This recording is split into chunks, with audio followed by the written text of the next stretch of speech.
नमस्कार साथियों, स्वागत है आप सभी का आपकी अपनी पाठशाला पर। भारत ने इकोनॉमी के अंदर एक ऐसा आंकड़ा टच कर लिया है, जिस आंकड़े की उम्मीद ऐसे समय पर तो बिल्कुल नहीं थी जब ये महाशय आए दिन बयान दिए फिरे थे कि भारत की इकोनॉमी डेड हो चुकी है।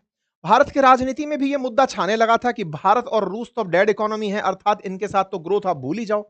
ऐसे में हमारे देश के अंदर भी अपोजिशन ये कहने लगा था कि वर्तमान सरकार की नीतियों के चलते डेड इकोनॉमी हो रहा है।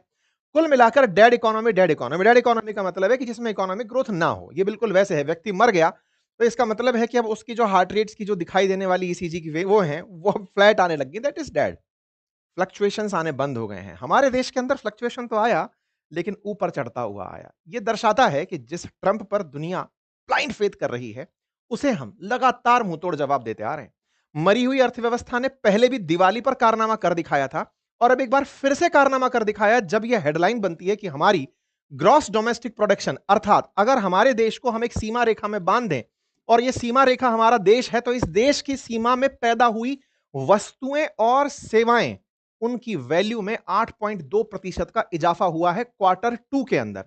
क्वार्टर टू का मतलब है एक साल को 4 भागों में बांटा जाए तो 4 क्वार्टर निकल कर आते हैं। 12 महीनों के अंदर 3-3 महीने के 4 क्वार्टर होते हैं। अप्रैल से हमारा अगर सेशन शुरू होता है तो अप्रैल, मई, जून के बाद जुलाई, अगस्त, सितंबर का सेकंड क्वार्टर जो भारत का गया, यानी कि जुलाई, अगस्त, सितंबर तक का जो गया, उसमें भारत की ग्रोथ रेट के अंदर 8.2% की वृद्धि देखी गई।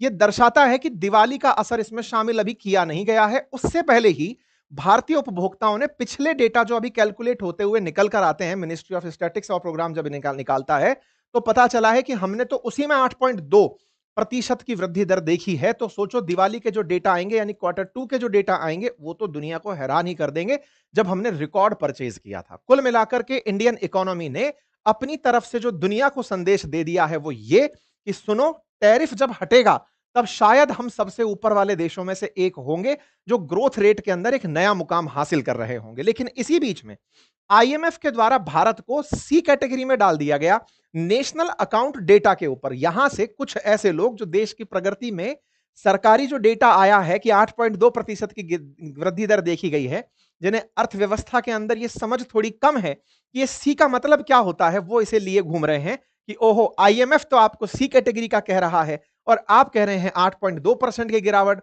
8.2% की वृद्धि दर। ये वो लोग हैं जो कि मैकाले शिक्षा पद्धति से पूरी तरह प्रभावित हो चुके हैं। विदेशी कहें तो सही और भारत कहे तो गलत। खैर, दोनों को आज के सेशन में कंप्लीट जस्टिस मिलेगा। पूरा डिटेल एनालिसिस इस बिंदु का भी होगा, तो बने रहिए सेशन में। और हां, अर्थव्यवस्था पर अगर समझ विकसित करनी है और आपको अगर कोई दिक्कत आ रही है कि आपको नहीं समझ में आता ये चल क्या रहा है, चिंता मत करिए, मैंने डिटेल में पढ़ा भी रखा है और समझा भी रखा है। और इस समय तो मंथ एंड सेल भी चल रही है। इकोनॉमी का कंप्लीट बैच है मेरे जीएस फाउंडेशन के अंदर। हिस्ट्री भी है उसमें, ज्योग्राफी भी है, पॉलिटी भी है, इकोनॉमी भी है। पूरा पढ़ाया हुआ है साल भर की वैलिडिटी के साथ, और जो पढ़ाया है उसके नोट्स भी हैं जो आपके घर पर पहुंचेंगे। आप अभी जाइए, ईयर एंड मतलब मंथ एंड का ऑफर है, आप इसका लाभ ले लीजिए। ये मंथ एंड तक उपलब्ध आपको रहने वाला है। और अगर केवल घर पर बैठकर पढ़ना चाहते हैं तो अपडेटेड हमारे नोट्स घर पर मंगा लीजिए। उसमें भी हमने ये डिटेलिंग से समझाई हुई है। बाकी किताबें सब्जेक्ट के साथ हमारी उपलब्ध हैं अपनी पाठशाला एप्लीकेशन पर, जिसका लिंक कमेंट बॉक्स में पिन है। आप हमारे कोर्सेज वहां देख सकते हैं। खैर, फिलहाल के लिए बात जीडीपी की करें तो जीडीपी टोटल मॉनेटरी और market value of all finished goods and services with in countries border. अगर देश को एक सीमा में बांध दिया तो उसके अंदर जो सर्विसेज और वस्तुएं पैदा की गई, उनकी वैल्यू को आप जीडीपी कहते हैं। अब जीडीपी ग्रोथ रेट क्या है? तो भाई मान लीजिए 100 रुपया पैदा किया था आपने पिछली बार, इस बार आपने उससे ज्यादा पैदा कर दिया। 100 में अगर 8% का इजाफा हुआ तो 108 कर दिया। तो ये बिल्कुल ग्रोथ रेट है। ठीक है साहब। दो तरह की जीडीपी होती है। एक जीडीपी होती है जो गुड्स एंड सर्विसेज की वैल्यू को कैलकुलेट करते समय बेस ईयर की वैल्यू पर निर्धारित की जाती है, दैट इज नॉमिनल। और एक होता है जो कि मतलब इन्फ्लेशन के साथ में कैलकुलेट की जाती है, ईयर ऑन ईयर जो कैलकुलेट की जाती है वो होती है नॉमिनल। आसान भाषा में कहें, इसी में ही सारा बवाल है। आईएमएफ की कहानी भी यहीं पे निकली हुई है। जीडीपी को कैलकुलेट करते समय हम 11-12 के भाव के आधार पर कैलकुलेट करते हुए चल रहे होते हैं, बेस ईयर। अब इसको कैसे समझें? हम ये नहीं मानते कि इस समय घी का भाव क्या है, पिछले साल क्या है। हम मानते हैं 2011-12 में घी का भाव क्या था, उसके आधार पर मान लीजिए कि हमने घी का मतलब उदाहरण के रूप में लीजिए, ऐसे कहिए 11-12 के आधार पर अगर हम कहते हैं मोटरसाइकिल तब इतने की थी, 2011-12 के अंदर इतने की थी, 24-25 में इतने की हुई, 25-26 में इतने की हुई। बेस ईयर 11-12 को लिया हुआ है, उसके मुकाबले में हम रेट के अंदर इजाफा देखते चलते हैं, आधार मानकर चलते हैं। जैसे आपने कहा ना कि आप बड़े हो गए, किससे बड़े हो गए? वृद्धि दर किससे? तो रेफरेंस के अंदर जब हम रेफरेंस बेस ईयर से लेकर चल रहे होते हैं 11-12 से, तो जो जीडीपी निकल कर आती है वही नॉमिनल जीडीपी कैलकुलेशन की वही हमारी रियल जीडीपी कहलाती है। वही नॉमिनल जीडीपी जब कैलकुलेट होती है तो वो करंट प्राइस पर की जाती है। करंट प्राइस का मतलब क्या है कि आप बेस ईयर को नहीं मान रहे, आप आज के हिसाब से बताओ कितने की जीडीपी है। आज के हिसाब से बताओ मतलब महंगाई का डेटा उसमें शामिल कर लो। सामान्यतः ऐसा होता है कि करंट प्राइस वाली जो जीडीपी होती है वो थोड़ी ज्यादा होती है रियल से। तो रियल जीडीपी जो फिलहाल भारत की निकल कर आई है वो निकल कर आई है 8.2 और नॉमिनल निकल कर आई है 8.7 या 8.9 के आसपास। अभी उसका डेटा भी हम आपके सामने रख देंगे। खैर, फिलहाल के लिए जीडीपी दो प्रकार की हुई, नॉमिनल और रियल। उनके कैलकुलेट करने के भी दो तरीके हैं, इनकम बेस्ड करना चाहते हैं या फिर एक्सपेंडिचर बेस्ड करना चाहते हैं। इनकम बेस्ड का मतलब हुआ कि आप उसमें wages, rents, interest, profits, depreciation, इन सबको काउंट करके चल रहे होते हैं, डेप्रिसिएशन को। और जीडीपी जो एक्सपेंडिचर बेस्ड होती है उसमें आप कंजप्शन और इन्वेस्टमेंट, गवर्नमेंट एक्सपेंडिचर्स, इनको देखते हुए चलते हैं। ठीक है। भारत में फिलहाल जो जीडीपी का चार्ट निकल करके आया है पिछले वर्ष के मुकाबले जुलाई से सितंबर में, इसी समय पर जो क्वार्टर गया था, सेकंड क्वार्टर, मैं क्वार्टर फिर से समझा दूं, हमारा फाइनेंशियल ईयर अगर 1 अप्रैल से चल रहा है तो अप्रैल, मई, जून ये क्वार्टर 1 कहलाएगा, जुलाई, अगस्त, सितंबर ये क्वार्टर 2 कहलाएगा। तो जुलाई, अगस्त, सितंबर 2024-25 में भारत की जीडीपी ग्रोथ जो थी, जो कि रियल जीडीपी ग्रोथ थी, वो 5.6% की थी। वो इस समय बढ़कर के 8.2% हो गई है। ये कहां से पता चल रहा है? Ministry of statics programme and programme implementation के थ्रू ये जानकारी बाहर निकल कर आ रही है। क्वार्टर्स अलग अलग होते हैं। अगर आप 1 जनवरी से लेकर चल रहे हैं तो आप किसी और को क्वार्टर मानेंगे, हम फाइनेंशियल ईयर के इस क्वार्टर को जो सरकार मानती है उसको बताते हुए चल रहे हैं। अच्छा, हमारे जो डेटा निकल करके आए उसके अंदर 8.2% की ग्रोथ रेट यहां पर निकल कर आई। पिछली वर्ष ये 5.6% की थी। सरकार ने ये जानकारी कुल मिलाकर के आपको दे दी है। ठीक है साहब। इसके साथ साथ कुछ और डेटा बाहर निकलते हुए आए कि कौन सा सेक्टर ऐसा है जिसने सबसे ज्यादा कंट्रीब्यूट किया है। मेजर टेक अवेज में निकल करके आया कि हमारा जो कंज्यूमर प्राइस इंडेक्स है वो 0.25% अक्टूबर 2025 के अंदर बढ़ा है अक्टूबर 2024 के मुकाबले, यानी कि महंगाई भी हमारे यहां पर नियंत्रित रही है।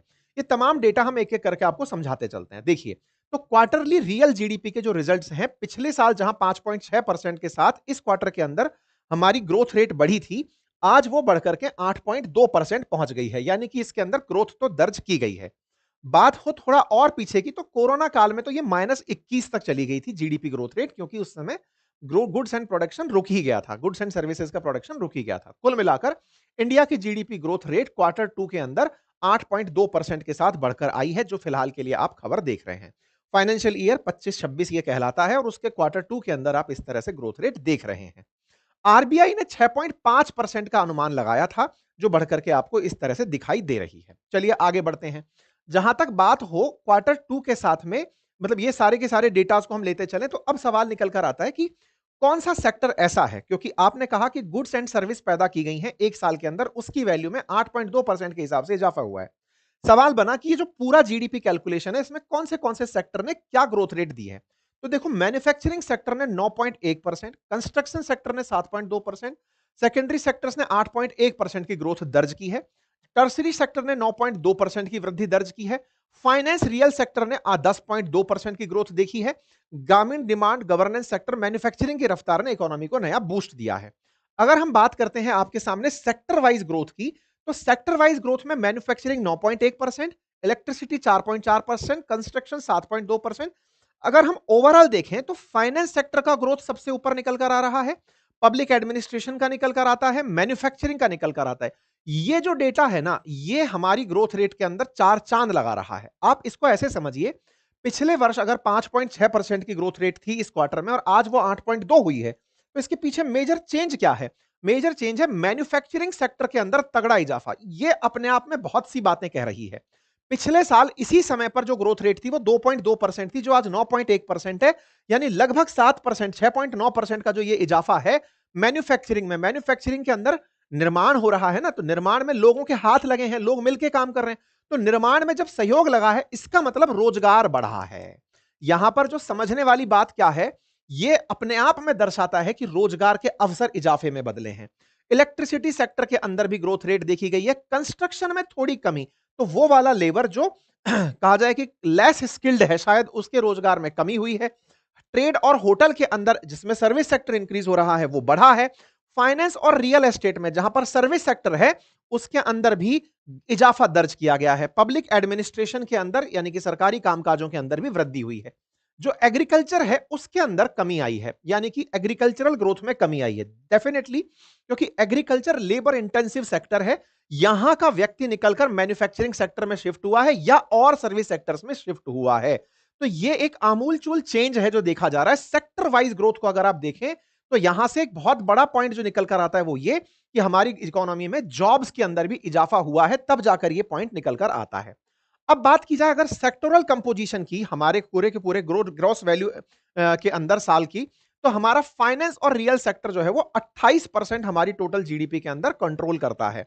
मतलब अगर हम 100 रुपए की बात कर रहे हैं कि हमारा अगर बास्केट 100 रुपए का है तो उसमें मेजर स्टेक होल्डर कौन है, तो फाइनेंस और रियल एस्टेट और प्रोफेशनल सर्विस, एक तरह से टर्शरी सेक्टर हमारे लिए सबसे ज्यादा मायने रखता है।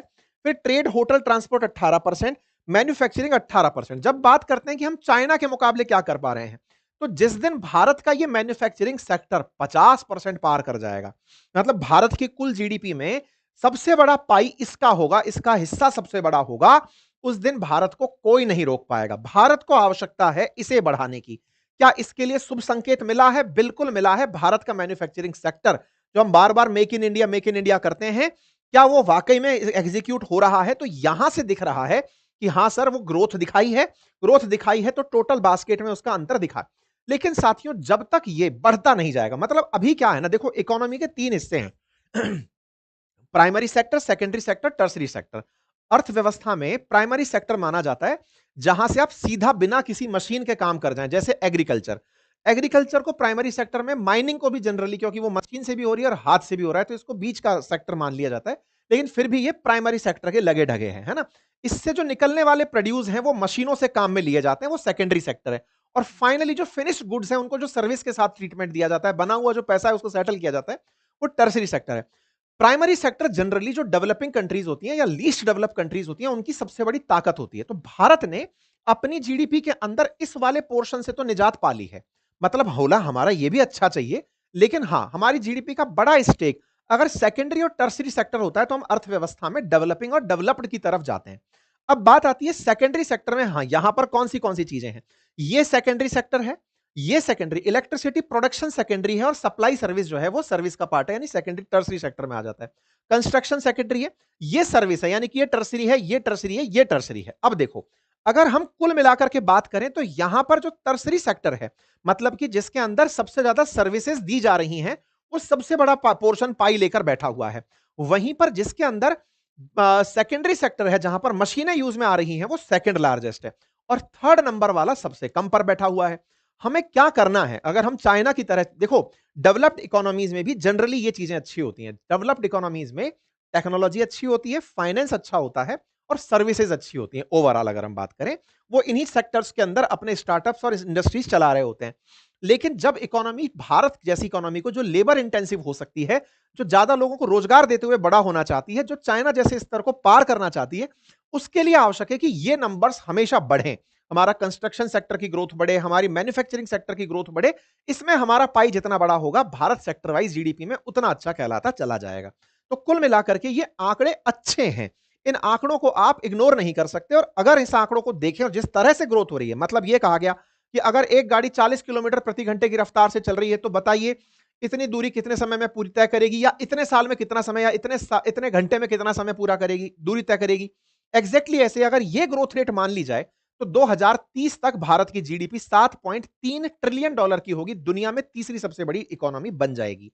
अगर हम तुलना करें और देशों के साथ में, यानी कि हम अगर और जो मोस्ट मेजर इकोनॉमीज हैं उनकी तुलना में, भारत की ग्रोथ रेट 8.2% है, यानी कि हमने और इकोनॉमीज को पीछे छोड़ दिया। लेकिन ये खुशी का टारगेट नहीं होना चाहिए। क्यों नहीं होना चाहिए? अगेन बेस अलग अलग है। मतलब ऐसे समझिए, एक व्यक्ति है जो 1,000 रुपए कमाता है, और एक व्यक्ति है जो 10 रुपए कमाता है, एक व्यक्ति है जो 100 रुपए कमाता है। 1,000 वाला व्यक्ति अगर 30% की या 5% की ग्रोथ करता है, तो उसका 5%, इसका 5% और इसका 5%, तीनों में अंतर होगा। ये 5 रुपए पर जाएगा, ये 0.5 पर जाएगा, 5% की जो वैल्यू निकलती जाएगी, और इसका 5% निकल करके कितना जाएगा? 50 रुपए जाएगा। तो वैल्यू जो इंक्रीज हो रही है ना, वो किसकी सबसे ज्यादा हो रही है? वो वैल्यू इंक्रीज हो रही है 1000 वाले की। तो बेस जब यूएसए का बहुत बड़ा है तो वो 3.8% ग्रो करके भी वैल्यू क्रिएट हमसे ज्यादा कर ले जाता है। हमारी जीडीपी का लेवल कम है, हमारी ग्रोथ रेट, इसको आप ये नहीं कह सकते कि आपने मतलब कुछ करा नहीं है, लेकिन हां करा है नंबर्स के अंदर आपने, लेकिन जो वैल्यू क्रिएट की वो अमेरिका जैसी विकसित राष्ट्र जिनकी जीडीपी ज्यादा बड़ी है उनके लिए ये चैलेंज भी बड़ा है कि उन्हें ये ग्रोथ रेट मेंटेन करनी है। वही वाली बात है कि टॉपर को और कितना टॉप करना है, उसकी रेट कितनी हो। हम तो चाहते हैं कि इनके ग्रोथ रेट रुके, तब जाकर कहीं हम जाकर इन जैसे बनेंगे। अगर ये भी ग्रो करते चले गए तो फिर तो हमारे साथ बहुत दिक्कत हो जाएगी। हम इस सदी में भी क्या पता इनके नंबर तक पहुंच पाए ना पहुंच पाए। हम यहां पर ग्रोथ रेट को बहुत बढ़ाएं। हम वही वाली बात है, एक ट्रेन ऑलरेडी चल रही है। जैसे नारायण मूर्ति जी का एक बयान बहुत वायरल हुआ था कि भारत के लोगों को 72 घंटे काम करने की जरूरत है। वो ये नहीं चाहते कि उनके यहां पे लोग काम करें। उनका कहना है लोग हमसे इतना आगे जा चुके हैं, जो 50 घंटे काम कर रहे हैं वो इतना आगे जा चुके हैं। अगर हमें उन्हें कंपीट करना है तो हमें काम बहुत करना पड़ेगा, काम करना पड़ेगा, मेहनत करनी पड़ेगी, तब जाके उन्हें कंपीट करोगे। बिल्कुल वैसे भारत की इकोनॉमी को और तेज ग्रो करना पड़ेगा। अगर इनके साथ जाना है, इन्हें रोकना पड़ेगा, भैया रुको, तुम यहीं रहो, तब जाकर हम तुम्हारे साथ आएंगे। ठीक है, अब बात करते हैं इन भाई साहब के टैरिफ की। अब जब इन भाई साहब के टैरिफ की हम बात कर रहे हैं, जब हम इन भाई साहब के टैरिफ की बात कर रहे हैं, सॉरी, तो टैरिफ इन्होंने हमारे ऊपर 50% टैरिफ लगाए। टैरिफ लगने के चलते भारत में एक निरुत्साह का माहौल था। यह कहा गया कि यार भाई पता नहीं भारत की इकोनॉमी कैसे चलेगी, जीडीपी के अंदर तमाम प्रकार की दिक्कतें, प्रोडक्शन करें कि नहीं करें, एक्सपोर्ट के लिए करें कि नहीं करें। लेकिन इसी बीच में सरकार ने जो सकारात्मक रवैया दिखाया, वो सकारात्मक रवैया एक तरह से नेशनलिस्ट अप्रोच के कारण आया। नेशनलिस्ट अप्रोच का मतलब क्या है? ये जो आप रिजल्ट्स देख रहे हैं, ये असल में अगर आप नोटिस करें तो ये जुलाई अगस्त सितंबर के हैं। ये वो वाला टाइम है जिस समय अमेरिका और भारत के बीच में वो टसल चल रही थी, ऑपरेशन सिंदूर वाली। उस समय हर भारतीय इस नेशनलिस्ट अप्रोच के साथ चल रहा था कि आज ये बड़ी इकोनॉमी है तो क्या हमारे साथ इस तरह का बर्ताव करेगा कि मैंने टैरिफ के कारण इनको रोक दिया, मैंने ये कर दिया। भारतीयों ने इस बार स्पेंडिंग बहुत करी है। ये नेचुरल साइकोलॉजी है कि हमने खर्च बहुत किया है। हम बेफिक्र होकर खर्च किए कि हम अमेरिका के सामने खड़े होकर दिखा रहे हैं कि हम ग्रो कर रहे हैं। ये जो साइकोलॉजी बदली ना भारतीय उपभोक्ताओं की, उसकी वजह से ये आंकड़े निकल कर आए हैं। और ये आंकड़े अपने आप में बहुत बड़ी चीज है। और ये प्राइवेट कंजप्शन आप सोचकर देखिए, पूरी जीडीपी में 60% कंट्रीब्यूशन आपका और हमारा है, यानी कि प्राइवेट कंजप्शन का है, जिसकी वजह से ये जीडीपी इतना तेजी से बढ़ती हुई आपको दिखी है।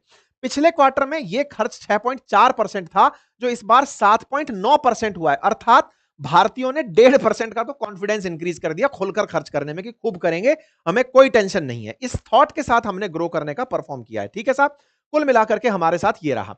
महंगाई का मामला अगर देखें तो पिछली बार महंगाई जिस रेट से बढ़ रही थी, इस बार 0.25% से। देखो, कंज्यूमर प्राइस इंडेक्स और होलसेल प्राइस इंडेक्स दो तरीके होते हैं महंगाई नापने के। कंज्यूमर प्राइस इंडेक्स आम जन के लिए देखा जाता है कि रिटेलर को कितने रुपए चीजें महंगी पड़ रही हैं। तो जो उसकी महंगाई बढ़ी है बहुत ही कंट्रोल्ड वे में बढ़ी है, 0.25। मॉनेटरी पॉलिसी कहती है भारत की कि भारत की जीडीपी में 4 प्लस माइनस 2 का इजाफा हो सकता है, सॉरी महंगाई के अंदर 4 प्लस माइनस 2 का इजाफा हो सकता है। भारत की जो महंगाई है वो 0.25% से बढ़ी है, 0.25 अंक बढ़ी है। तो ये बहुत ही कंट्रोल्ड वे में दर्शाता है। साथ ही साथ क्योंकि मैंने कहा मैन्युफैक्चरिंग सेक्टर इन्वॉल्व हुआ है, तो आपको यहां पर देख रहा है लेबर पार्टिसिपेशन बढ़ा है। अक्टूबर के अंदर लेबर पार्टिसिपेशन 55.4% रहा है, जो कि अगेन इसकी ग्रोथ को दर्शाता है। तो कुल मिलाकर क्या अब हमको और जॉब के मौके मिल सकते हैं? बिल्कुल। सैलरी बढ़ने की उम्मीदें हैं? बिल्कुल। क्यों उम्मीदें हैं? क्योंकि अल्टीमेटली जब रोजगार होता है तो रोजगार के साथ साथ चाहत होती है काम करने वालों की। तो निश्चित ही पॉकेट में पैसा बढ़ सकता है, सरकार की तिजोरी बढ़ सकती है, क्योंकि ग्रोथ बढ़ी है तो सरकार ने ओवरऑल गुड्स एंड सर्विसेज ज्यादा प्रोड्यूस किए और उन्हीं पर तो इनडायरेक्ट टैक्स लगता है जिसे जीएसटी कहते हैं। तो जीएसटी कलेक्शन भी बढ़ा है सरकार का। 9% की सरकार की ग्रोथ हुई है सेकंड क्वार्टर में, जबकि थर्ड क्वार्टर में जब रिजल्ट्स आएंगे तब जीडीपी के बारे में पता चलेगा। और वो क्या पता चलेगा? जीडीपी के अंदर भारत की ग्रोथ रेट जो है वो सेकंड क्वार्टर की, सॉरी थर्ड क्वार्टर के अंदर जब जीएसटी कटौती की वजह से जो बढ़ेगी, वो आंकड़े तो और इंटरेस्टिंग हो गए। अब आते हैं आईएमएफ वाले बयान पर, जिसके चलते ट्रोलिंग हो रही है सरकार की। जैसे ही सरकार ने अपनी तरफ से ट्वीट किया, प्रधानमंत्री ने, वित्त मंत्री ने, तो नीचे लोगों ने इस तरह से कमेंट किया, ओके आईएमएफ की कटिंग, द हिंदू की एक न्यूज कटिंग की, आईएमएफ ने तो आपको सी ग्रेड दिया है, नेशनल अकाउंट स्टैटिक्स। अब मुसीबत क्या है कि ये वाली लाइन लोग नहीं पढ़ पाए, नेशनल अकाउंट स्टैटिक्स। इन्हें लगा कि बस आईएमएफ ने तो सी ग्रेड दे दिया, क्योंकि बचपन से लेकर ए बी सी डी बस यही हमको ग्रेड समझ में आती है। सी ग्रेड दिखाई दिया और नेशनल अकाउंट स्टैटिक्स जैसे ही हमको दिखाई दिया, हमको लगा कोई भारी शब्द है। तो अब मैं आपको ये भारी शब्द भी समझा देता हूं कि असल में नेशनल अकाउंट स्टैटिक्स है क्या कहानी। जहां तहां देख रहे हो नेशनल अकाउंट स्टैटिक्स, कुछ भारी शब्द देखिए, ये जितने भी भारी शब्द हैं इनको मैं एक एक करके आपको समझाता चलता हूं। IMF gives C grade for Indian national accounts statics. आसान भाषा में अगर मैं कहूं, तोड़ देता हूं इसी शब्द को। इसको हमारे अपोजिशन की तरफ से जयराम रमेश जी ने भी उठाया है और सबने अपनी तरफ से बातें करी है। मैं शब्द को यहां पर मतलब थोड़ा सा तोड़कर समझा देता हूं। India's national account statics. Statics का मतलब होता है आंकड़े, अकाउंट्स का मतलब होता है जो आप अपने अकाउंट्स बनाकर रखते हैं कि साहब इतना पैसा आया, इतना पैसा गया। अकाउंट्स के अंदर जो आप जानकारी रखते हैं, राष्ट्रीय अकाउंट का जो सांख्यिकी है ना, उसको लेकर के इन्होंने हमें सी ग्रेड दिया है। अर्थात हम अपने अकाउंट्स को दिखाने का जो तरीका अपनाते हैं, उनके लिए इन्होंने हमें ग्रेड दिया है कि तुम सी ग्रेड के आदमी हो यार। अब ये क्या कहानी है, अब इसको समझ लेते हैं। क्योंकि क्या होता है हमारे देश के अंदर, कोई भारी शब्द बोल दे और कोई एक आध व्यक्ति का नाम जुड़ जाए, जैसे बचपन में कहते हैं निबंध ना आए तो महात्मा गांधी जी का नाम लगा के कोटेशन डाल दो, अच्छा तो कहा ही होगा। बिल्कुल वैसे ही है कि विदेशी किसी एजेंसी का नाम ले आओ, कुछ उसने कहा है तो बढ़िया ही कहा होगा। हमारे देश में हम राष्ट्र विरोध करना शुरू कर देते हैं सरकार विरोध के नाम पर। खैर कोई बात नहीं, उसको क्लियर करते हैं। देखिए क्या है ना, आईएमएफ और वर्ल्ड बैंक दो ऐसी बैंक हैं जो कि असल में अमेरिका डोमिनेटेड है। और वर्ल्ड के अंदर जब सेकेंड वर्ल्ड वॉर खत्म हुआ, तो पेमेंट का क्राइसिस जो था उसको दूर करने के लिए आईएमएफ बनाया गया था और वर्ल्ड बैंक रीस्ट्रक्चरिंग के लिए बनाया गया था, पुनर्निर्माण दुनिया के लिए, ताकि ये दोनों लोन दे सकें। आईएमएफ अगर कोई देश बर्बाद हो रहा होता है तो उसको पेमेंट क्राइसिस के समय पर ये लीजिए साहब आप पैसा पकड़िए और देश को रिवाइव करिए। जैसे पाकिस्तान को लोन मिला, दुनिया का कोई भी देश चाहता नहीं है आईएमएफ से लोन लेना, क्योंकि ये लोन के नाम पर खुद की पॉलिसीज इंप्लीमेंट करवाता है, जैसे पाकिस्तान में किया। एनीवे अभी हम वहां नहीं जाएंगे, फिलहाल इस पर समझते हैं। आईएमएफ पूरी दुनिया के देशों की इकोनॉमी पर नजर रखता है। एक बैंक जो कि सब पर नजर रख रहा है। अगेन वही वाली बात, क्या अमेरिका हम पर राज करता है? आंसर है नहीं साहब, हम तो संप्रभु हैं। लेकिन संप्रभु हैं, लेकिन वो होने नहीं देता, वो खुद प्रभु बना हुआ है। ऐसे ही आईएमएफ क्या हमारी बैंक है? नहीं, लेकिन फिर भी वो हम पर नजर रखती है। तो फिर से समझिए कि वो हमारे लिए साहब वॉच डॉग की तरह बैठी है। तो वो खुद से ना सबके बैंक, सब देशों के अकाउंट्स को चेक करती है। अब जैसे मानिए कि आज भारत के अंदर बहुत सारी एजेंसीज हैं, जैसे कोई कंपनी के साथ कोई काम कर रहा है, तो कंपनी के अकाउंट्स को चेक करने के लिए अपने डिपार्टमेंट्स होते हैं। इनकम टैक्स डिपार्टमेंट हुआ, जीएसटी डिपार्टमेंट हुआ, जो चेक करता है कि सर आपकी ये एंट्री गलत आ रही है, ये एंट्री सही नहीं है। अब आईएमएफ हम पर कुछ एक्शन तो ले नहीं सकता, वो हमारे अकाउंट्स चेक करके दुनिया को बताता है कि इस देश के अकाउंट्स सही से मैनेज हैं, तो आप इस देश के साथ निवेश कर सकते हैं। तो आईएमएफ की रिपोर्ट पर दुनिया क्यों नजर बनाए रखती है? कि इसने सबका काम कर लिया, इसने ऑडिट कर लिया, एक तरीके से देख लिया, ऑडिटर की तरह से बैठ करके वो काम कर रहा होता है। सारी दुनिया के अकाउंट्स को वो चेक करता है और ये देखता है कि यार तुम लोगों ने ना अकाउंट्स को मेंटेन सही से किया हुआ है। इस आधार पर तुम्हारे अकाउंट्स में कोई मुझे नजर नहीं आता कि तुमने कोई पॉलिसी में मिस्टेक कर रखी है, मैं तुम्हें सही मानता हूं। तो जो देश अपने अकाउंट्स को एकदम अप टू डेट रखते हैं, उन्हें ये ए ग्रेड देता है। उसमें थोड़ी सी पीछे वाली बी ग्रेड। जो अकाउंट्स की मेंटेनेंस में तीसरा दर्जे का काम करते हैं उन्हें सी। आप पूछेंगे और जो फेल है इसकी नजर में, वो फेल है डी। अब सवाल होता है हमने इसका मतलब अकाउंट्स में कुछ गड़बड़ करी है तभी तो इसने ये लाइन बोली है। बिल्कुल सही कह रहे हैं। इसका कहना यह है कि आप लोग इतनी विकसित अर्थव्यवस्था बनने का प्रयास कर रहे हैं, दुनिया की तीसरी बड़ी इकोनॉमी बनने जा रहे हैं, आप लोगों ने बेस ईयर 2011-12 मान रखा है। ये कहां की समझदारी है भाई? अभी जब आपने रियल जीडीपी की बात करी तो आपने क्या मान लिया? बेस ईयर 2011-12 लेकर चल रहे हैं कि 11-12 के मुकाबले आपने इतना किया। तो इनका यह कहना है कि आपने ये जो डेटा देखा ना, ये देखो, ये जो सी है नेशनल अकाउंट्स में सी, बाकी सब में बी दिया हुआ है इसने। यहां पर जो कंटेंट में सी शब्द दे रहा है भारत को, वो कहां दे रहा है कि आप लोग अपना अकाउंट मेंटेन करते समय जो बेस ईयर का लेवल है वो 11-12 लेकर चल रहे हो। उससे कैसे पता चलेगा कि कितनी रियल ग्रोथ है, कितनी नहीं है, या फिर आपके यहां पर क्या नए सुधार हुए क्या नहीं हुए? इतनी चीजों में नवाचार करते हो, बेस ईयर तो चेंज करो ताकि अकाउंट अच्छे से देख पाए हम। मतलब यह है कि ये एक वॉच डॉग की तरह बाहर बैठा हुआ है जो आपके अकाउंट्स में इस बात की परेशानी लेकर बैठा है। इस बात पर सरकार का रिप्लाई भी आ चुका है। सरकार ने कहा है कि हम अगला ही जो क्वार्टर आ रहा है, यानी कि जो अगला महीना 3 का चल रहा है, इसके लिए बेस ईयर बदलने जा रहे हैं। चिंता मत करिए, आपका ये डेटा भी सुधार देंगे। अर्थात भारत का पुराना आधार वर्ष होना इनके लिए चुनौती है। दूसरा, हमारे देश में क्या होता है कि जब भी डेटा संग्रह होता है तो उसमें छोटे मोटे दुकानदारों के जो आंकड़े होते हैं वो समाहित नहीं हो पाते। हम बहुत सारा ट्रेड तो गली गली परचूनी की दुकान पर कर लेते हैं, और जो हमारे यहां पर खरीद फरोख्त गिनने का जो तरीका है ना, वो हम पुराना तरीका अपनाते हैं। तो तरीकों में सुधार हो, वो ये चाहता है। ऐसे में इस ग्रोथ रेट पर कोई डाउट नहीं होता है। दिक्कत इस बात पर होती है कि कोई कंपनी आपके देश में निवेश करने आना चाहती है, कोई देश आपके साथ व्यापार करने आना चाहता है, तो आपके अकाउंट साफ सुथरे दिखें, उसमें यह दिखे कि आपने हर चीज को जगह दी है। अब आप विचार करिए, अगर हम इनके दिए हुए सुधारों को मान लें तो हमारे आंकड़े और अच्छे आएंगे। हम खरीद फरोख्त के पुराने तरीकों की जगह नए तरीके अपना लें, हम छोटे मोटे दुकानदारों के आंकड़े भी काउंट कर लें, तो आंकड़े तो बढ़ेंगे ना बाबा। तो उससे ये हमको एक पॉजिटिव वो ही देता है। बेस ईयर की जो दिक्कत है हम उसको दूर करते जा रहे हैं। ये हमारी खबर आ चुकी है और ये खबर कल की ही है। इंडिया की गवर्नमेंट ने कहा है कि क्वार्टर 3 के जो रिजल्ट हैं वो हम आपको आने वाले समय में नए बेस ईयर 2022-23 के अनुसार देंगे। तो टेंशन मत करिए, बेस ईयर बदलने जा रहा है और बेस ईयर जब बदल रहा है तो आपके लिए बढ़िया होगा। आप 11-12 से नहीं 22-23 से चेक करिएगा तो ये जवाब हो जाएगा। तो जो लोग ये कह रहे हैं ओहो जीडीपी ग्रोथ के मुकाबले देखो उसने आपको सी कह दिया, अरे भैया वो सी का मतलब लिटरल सेंस में सी नहीं है। वो आपसे कह रहा है अकाउंट ढंग से मैनेज करो यार, इतनी बड़ी अर्थव्यवस्था बन गए हो, ठीक है। तो क्या ये डरावना है? बिल्कुल डरावना नहीं है। क्या ये डरने की आवश्यकता है? बिल्कुल नहीं। बोले क्या बात कर रहे हो? चलो तो आप अपने बारे में तो समझेंगे नहीं तो दूसरे से समझा देते हैं। चलिए चाइना की यात्रा कराते हैं। ये रहा चाइना और चाइना का 2024 का ये रहा सेम आईएमएफ और सेम आईएमएफ की रिपोर्ट पिछले साल की, ये दिया हुआ इसको सी। चाइना को भी सी दिया हुआ है। कारण ये है कि चाइना वाले भी अपना रियल डेटा नहीं दिखाते इनके अनुसार, क्योंकि वो भी अपने पुराने तरीके से चल रहे हैं। क्या चाइना ग्रो करता हुआ कम दिख रहा है? अब्बा से पूछो अमेरिका वालों से। हालत खराब है उनकी चाइना की ग्रोथ रेट देख करके। तो मेरे प्यारे साथियों, अंततोगत्वा मैं यही कहूंगा कि अपना मोटिवेशन मत गिराओ यार। ये मानकर चलो कि हमारा देश बहुत अच्छे से ग्रो कर रहा है, ठीक है।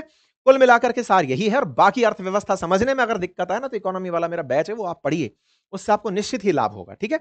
बाकी हमारे महाराज जो हैं इनके साथ तो अभी टैरिफ हो जाएगा डील, तब देखा जाएगा। बाकी जीएसटी का रिजल्ट अभी आना बाकी है, अगले उसमें देखिएगा। अच्छा, एक और चीज हमने पिछली बार प्रयोग की थी, हो सकता है इस बार आपको और पसंद आए।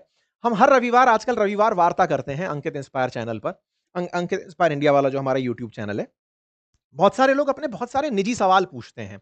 कुछ लोग रिलेशनशिप के बारे में पूछते हैं, कुछ लोग जॉब से रिलेटेड पूछते हैं, स्टूडेंट्स एग्जाम से रिलेटेड पूछते हैं। यानी कि जो हम आपके साथ बातचीत करते हैं, कुछ परिवार का सदस्य होने के नाते विद्यार्थी हमसे सवाल पूछ रहे होते हैं। मैं एग्जैक्ट 9:30 बजे लाइव आता हूं पिछले 2-3 रविवार से। अगर आप भी ज्वाइन करना चाहते हैं तो कल रविवार 9:30 बजे आप हमें ज्वाइन कर सकते हैं अंकित इंस्पायर इंडिया यूट्यूब चैनल पर, ठीक है। तो ये बस एक इंफॉर्मेशन है, अगर आपको ठीक लगे तो यूज कर लीजिएगा। बाकी मंथ एंड सेल चल रही है, कोर्सेज जाइए परचेज करिए और इस विषय के अंदर गहराई लीजिए। थैंक यू सो मच, अपना ख्याल रखें।